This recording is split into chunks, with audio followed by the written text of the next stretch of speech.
దిక్కుల్లోని ఆనందాలు అన్ని అరచేత బాలేనంట.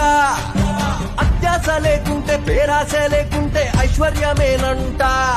అరే కొన్నాళ్ళు ఎండలు కొన్నాళ్ళు వానలు వస్తుంటే చాలంట. 100 ఏళ్ళు వద్దంట పోయేదాకా బతుకు సాగిపోవాలంట. ప్రతిదీ నీతోనే నీతోనే బ్రతుకంతా